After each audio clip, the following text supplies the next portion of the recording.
O critério tem que ser objetivo em termos nacionais, para evitar furada de fila. 2. Não existe no Brasil prontuário único.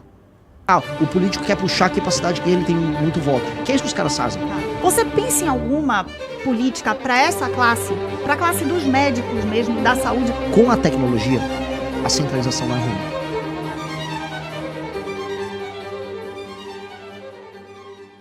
Sistema de saúde, né? O sistema de saúde brasileiro, o SUS, muita gente não vai entender o que eu vou falar, mas é um excelente sistema, uma referência mundial em saúde. Tem muitas campanhas de controle de infecção. Parece discurso de petista. Não, mas é referência. A saúde brasileira é referência. Não, muitas médicos, pessoas que viajam para fora mantêm seus planos aqui para, em caso de uma doença grave, vir para o Brasil, tanto particular como também o setor público aqui tem realmente... O problema é a gestão e a funcionalidade desse setor, né? Mas o que ele aplica, doenças raras aqui no Brasil são tratadas de uma forma bastante importante, então eles têm realmente HIV, controle total.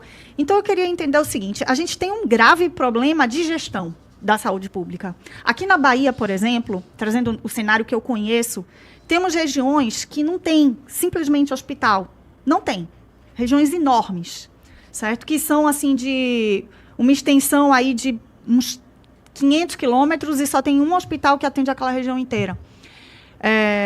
Por outro lado, a realidade do médico é complexa, porque os médicos não querem ir para os interiores para ficar dependente do salário pago por um prefeito corrupto que enrola ele ali, que não paga aquele salário. Você pensa em alguma política para essa classe, para a classe dos médicos mesmo, da saúde, assim, plano de carreira, alguma coisa que faça com que essa legião de médicos recém-formados que temos aqui, inclusive no país, tenha interesse em ir para esses interiores, fomentar algo mais contundente para a política pública real, né, a saúde real do brasileiro? O SUS, eu vou começar justamente porque muita gente na direita vê um problema no SUS, e se a gente pensar só no princípio da subsidiariedade, que ainda é liberal, né? Quanto mais próximo da base, quanto mais, vamos colocar aqui, quanto mais autônomo e com concorrência melhor, o SUS em tese surge como algo problemático. Mas a real com a tecnologia, a centralização não é ruim. E é isso, conversando até, indo para a pergunta anterior do Timóteo sobre os gringos, a galera de tecnologia falou, cara, vocês têm no Brasil um sistema de saúde que é centralizado, que devia ser super problemático na hora do acesso, na hora de fazer os exames, mas agora com tecnologia isso vai ser uma revolução. E dá para fazer uma revolução real no SUS. O sistema inglês, o sistema chinês e El Salvador, eu tô citando muito o Salvador, porque o Salvador conseguiu um super sistema de saúde e eles meio que resolveram esses grandes problemas.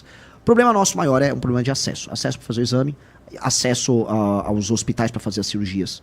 Você não conseguiu em alguns lugares montar o sistema que eles chamam de o tal do hub and spoke, que tem que ter um hub, que é uma cidade, em geral, média, grande, logisticamente bem localizada, que ele atende com esse hospital toda aquela região, aquela macro-região ali. E ao redor dele, nas cidades um pouco menores, você tem as policlínicas para as pessoas fazerem o exame, e nos municípios você vai ter os UBS, uma UPA, etc.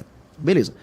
Isso não está feito, porque nós, vou colocar, em estados com mais infraestrutura, com mais grana, você entrega, São Paulo, esse modelo está bem feito, tem uns hospitais de referência espalhados por todo o estado, e as clínicas menores dos municípios, então você consegue dividir bem. Agora, aqui na Bahia não, boa parte do Nordeste você não consegue ter, Norte menos ainda. O sistema de saúde é usado como moeda de troca de político. O exame aqui, ele é condicionado a um contato que você tem. Você fura a fila do exame, porque você tem critérios que são, vamos dizer, subjetivos e discricionários. E você fura a fila do exame, você fura a fila da cirurgia. A gente tem que ter um modelo de fila com os critérios objetivos, que assim, uma moça tá com uma suspeita de câncer de mama. Ela vai fazer rápido o exame dela. O exame dela vai passar a fila. Isso no Brasil não tem. Não existe o critério objetivo. O critério é assim, nossa, acho que eu tô com câncer de mama. Deixa eu correr aqui, eu tenho um amigo meu que é vereador, que vai falar. É isso que as pessoas fazem, vamos ser sinceros. O critério tem que ser objetivo em termos nacionais, para evitar furada de fila. 2, não existe no Brasil prontuário único. Não tem. Então, o prontuário teu pode estar num hospital, o outro tem um prontuário em outro hospital, outro numa clínica. A gente tem que ter um prontuário único.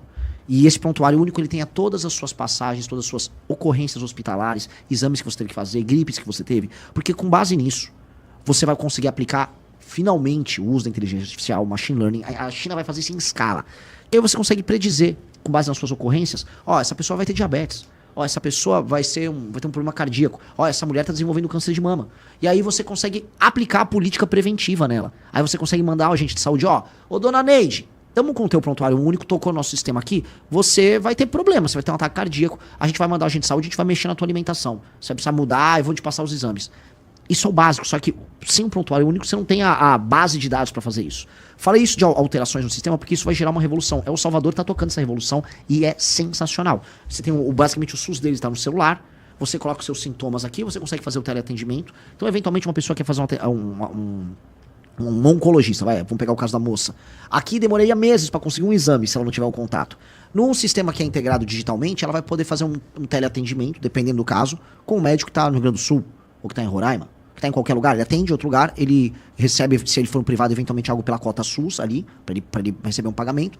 E com base nisso, eu acelero os atendimentos. Outra coisa, o Buqueri, nesse sistema dele, ele instalou totens com estoque de remédios que a pessoa já... vai naquele totem, já pega o QR Code, você bate ali, você retira agora esse remédio. Então você conseguiu ter pro atendimento básico, tanto o teleatendimento quanto para buscar um remédio, ele deixou tudo muito mais rápido. Isso deixou as filas menores, isso permitiu que aí os atendimentos mais complexos andassem.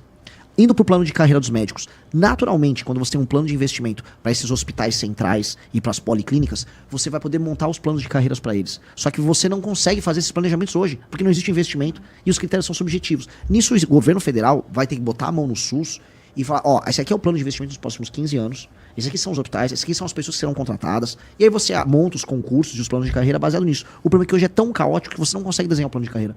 Não sabe assim, vai ter o seu hospital em tal lugar, não sei, pode ser que eu faça em outra cidade, simplesmente porque o lobby do deputado foi para fazer outra cidade. Os critérios não são objetivos. E os médicos, mesmo nas cidades pequenas, eles são contratados pela própria prefeitura. Exato. E isso é muito frágil na relação. Muito. E eu acho que os governos estaduais, especialmente na contratação de médicos mais especializados para os hospitais, aí sim, a gente está falando, vamos dizer, de contratos e planos de carreira de longo prazo que você precisa ter. E eles têm que o governo estadual ele começa a incorrer em crime de responsabilidade se ele não cumprir em planos de investimento. Porque isso acontece muito.